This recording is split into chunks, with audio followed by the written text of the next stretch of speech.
어려운 법을 알기 쉽게 맞춰드립니다. 맞춤형 법률 맛집 맞춤법 TV. TV. 네, 안녕하세요. 진행을 맡은 아나운서 함소영이고요. 네, 현승진 변호사입니다. 네, 오경수 변호사입니다. 반갑습니다. 반갑습니다. 안녕. 반갑습니다. 오늘은 뭐니 해도 머니죠. 머니 얘기를 한번 돈 얘기군요. 나눠볼까 하는데요. 네. 조금 이거 슬픈 얘기일 수도 있고 화가 나는 얘기일 수도 있을 것 같아요. 저는 실제로 이런 경험도 해봤고 주변에서 아직도 많이 들려오는 얘기인데 본인 얘기신 거예요? 저도 이런 적이 있었어요. 음. 이제 뭐 간단하게 힌트를 드리자면 뭐 아르바이트에서 아르바이트 돈을 조금 덜 받았다거나 그치. 제 지인분들 이제 같이 방송업계에서 일하시는 분들이 많으니까 굉장히 조금 재정적으로 어려운 회사들이 있어요. 방송은 다 찍어놨는데 출연료를 못 받은 경우가 있어요. 이렇게 돈을 못 받은 사람들이 거의 1년째 못 받고 있다고 해요. 정확하게 얼마나 됐다는 거죠, 시간이? 한 1년은 조금 안 된 것 같은데 제가 작년에 들었으니까 그래도 한 11개월 이 정도 되지 않았을까요? 급하네. 그러면 이럴 경우에는 네. 넘었을 수도 있고 안 넘었을 수도 있고. 네, 왜냐면 그게 조금 들은 지 돼서 한두 달 전? 그때 들었으니까 지금은 정확한 개월 수는 모르겠는데 거의 1년이 다 돼가는 것 같아요. 제가 듣기론. 자, 이거는 일단은 정답부터 알려드리면요. 네. 그러니까 돈 받기로 한 날짜부터 1년이 지났다 하면은 그쪽에서 알아서 주지 않는 이상 법적으로 청구해서 못 받아요. 근데 이런 증명도 있는데 못 받아요? 못 받습니다. 그쪽에서 주지 않으면, 그러니까 안 주겠다고 버티면 받을 수가 없어요. 이게 왜 그런지는 오 변호사님 설명해 주실 네. 거예요. 이 사달이라는 원인은 소멸시효 때문인 거예요. 뉴스에서 뭐 예를 들어서 뭐 살인죄 공소시효가 몇 년 그쵸. 남았다 이런 네. 말 하잖아요. 그래서 그 공소시효랑 좀 비슷한 개념인 거예요. 쉽게 말씀드리면 내가 돈을 받을 수 있는 날로부터 일정 기간이 지나면은 그 기간이 지나면 이제 돈을 받을 수가 없는 거죠. 그 기간을 이제 법으로 좀 정해놨어요. 네. 좀 받아들이기 힘들긴 한데. 저 이해가 안 돼요, 지금. 근데 이게 그런 네. 거 있어요. 이제 법 공부를 하면은 되게 고리타분한 옛날적 법원, 그러니까 법에 관련된 네네. 격언 이런 거를 좀 하는데 이제 그 중에서 이런 말이 있어요. 권리 위에 잠자는 자는 보호받지 못한다라는 말이 있거든요. 이게 옛날 로마 시대 때 있었던 얘기인데 네. 그래서 자기 몫은 자기가 잘 챙기라는 거예요. 그러니까 자기가 자기 권리를 오랫동안 행사하지 않으면 이제 법이 이제 도와주지 네. 않겠다 이런 개념인 거거든요. 그런데 이제 아까 네. 그 지인분은 네. 그 뭐가 문제냐면 근로계약법상 혹시 계약 이런 거 쓰실 그것까지 모르시죠? 계약을 안 했을 거예요. 왜냐면은 어. 거의 프리랜서로 많이 일을 하기 때문에. 그쵸. 돈을 달라고 할 수 있는 권리는 네. 10년인데 법이 좀 짧게 규정한 것들이 있어요. 네, 근로 네. 같은 거, 이제 급여 같은 거는 네, 네. 원칙상 1년이에요.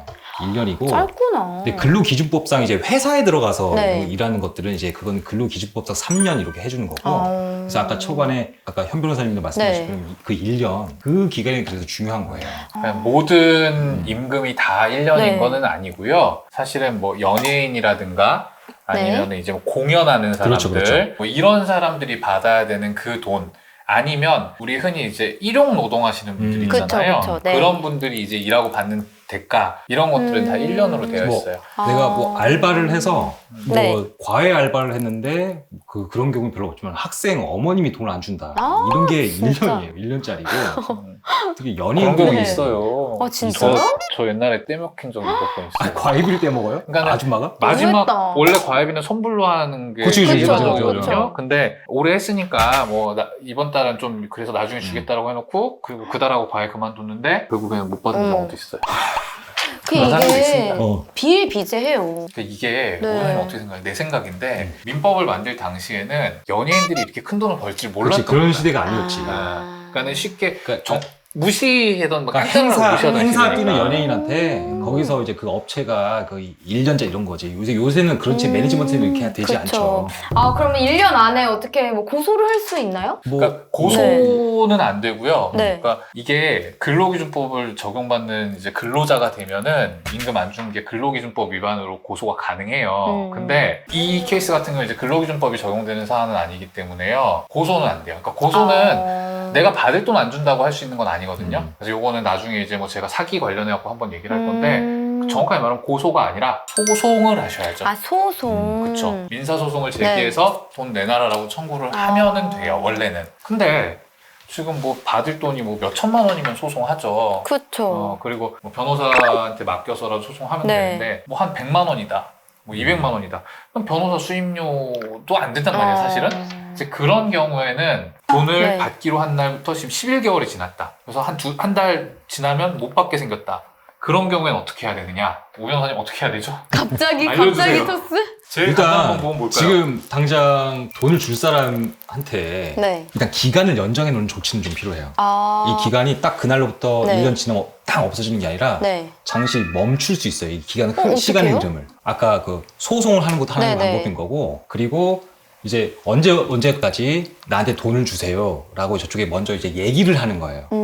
얘기를 하면 네. 6개월 정도 시간을 벌 수가 있어요. 6개월 안에 아. 소송을 하면 법 중단이 되기 때문에. 그 법률적 용어로 한다면 네. 이 시효를 중단시킨다고 그래요. 이 시간의 흐름을 아. 중단시키는 거. 이게 법으로 몇 가지를 정해놨어요. 아까 소송을 하는 것도 있고, 네. 뭐 지급 명령을 보낸다거나 뭐 이런 것도 있을 수 있고, 아. 그다음에 그 사람 재산을 안, 뭐 이것까지는 안 될 것 같은데, 뭐 가압류, 그쵸. 가처분 이런 그쵸, 것도 다 그쵸. 중단 사유고. 그쵸. 네. 제가 가장 현실적인 네. 방법을 알려드릴게요. 일단은 돈을 받아야 되는 쪽에다가 전화를 거세요. 네. 그래서 내 돈 언제 줄 겁니까? 주긴 줄 겁니까? 라고 물어보면 대부분 안 줄 건데라고 하진 않아요. 그쵸. 아, 줄게. 기다려. 주긴 줄 건데 좀만 기다려. 이렇게. 자, 그 대답을 녹음하시는 순간 그때부터 다시 일려드립니다. 아, 근데 이게 불법 녹음인데. 아닙니다. 효과가 있어요? 당사자 간의 통화를 녹음하는 거는 그 대화 당사자 중에 일방이 녹음하는 불법 아니에요. 아, 그래요? 네. 근데 여기서 녹음할 때 그 네. 녹음의 내용도 좀 중요해요. 그러니까 알았어라는 정도로는 좀 어려울 수도 있고, 아. 실제로는 많은 분이 물어보세요. 이 녹음이 증거가 되느냐? 그쵸, 그쵸? 맞아요. 증거는 되는데 그 녹음의 내용이 중요해요. 아. 현 변호사님 말씀하시면서 네. 구체적으로 네가 누구고 채무자가 누구고 아. 내가 줄 돈이 얼마고 뭐 이런 거를 인정될 만큼은 해야 돼. 그냥 알았어 이 정도는 좀 부족할 수도 있어요. 그러면 여기서 또 질문이 있어요. 이렇게 시간을 벌여놨잖아요. 네. 근데 그 시점에 대해서 또 이제 녹음을 해서 하면 또 연장이 돼요?